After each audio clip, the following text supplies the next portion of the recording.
La lanterne du désert.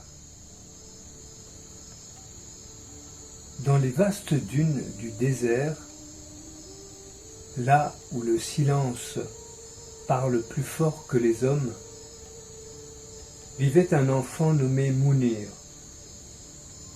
Il avait été confié à son grand-père, un vieux bédouin aux yeux couleur sable.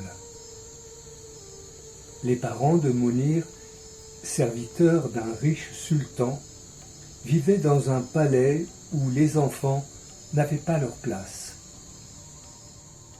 Là-bas, on exigeait la rigueur, le silence, et Mounir était l'agitation de la vie que l'on préférait éloigner. Un soir, alors que les dattes caramélisaient dans la braise, le vieil homme sortit de sa tunique une lanterne en cuivre, finement travaillée. C'était un objet ancien que lui avait légué sa propre mère.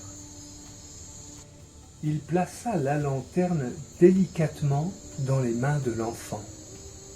« Cette lanterne est à toi, murmura-t-il.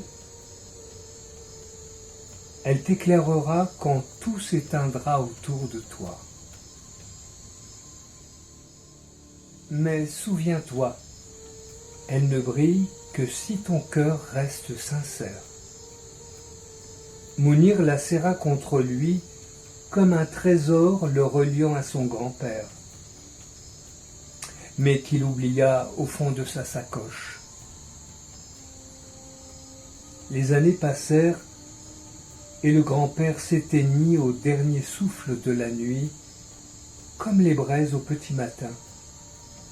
Et dans le tumulte de l'existence, le serment fut englouti par les vents du désert. Mounir grandit en tant qu'adolescent et errait sans but, comme une flamme éteinte dans l'immensité. Il avait perdu le sens de la vie, la direction d'un destin. Quelque chose s'était obscurci en lui, mais il ne savait pas quoi.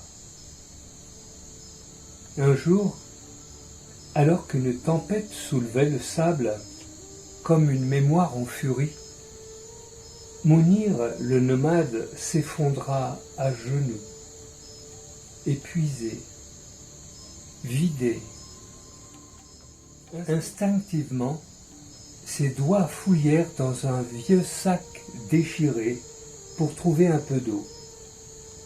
Mais ils touchèrent autre chose, un objet tiède en métal, la lanterne.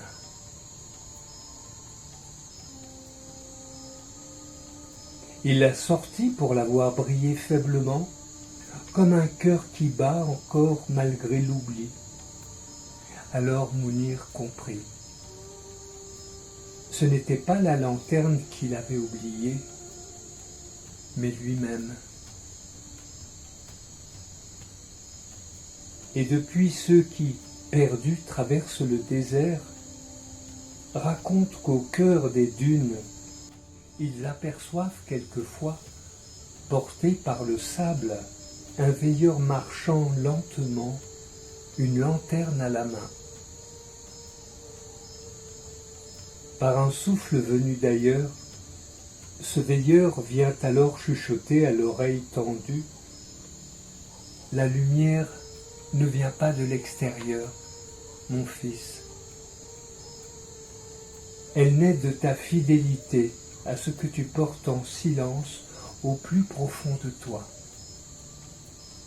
Et celui qui était égaré retrouve ainsi son chemin. »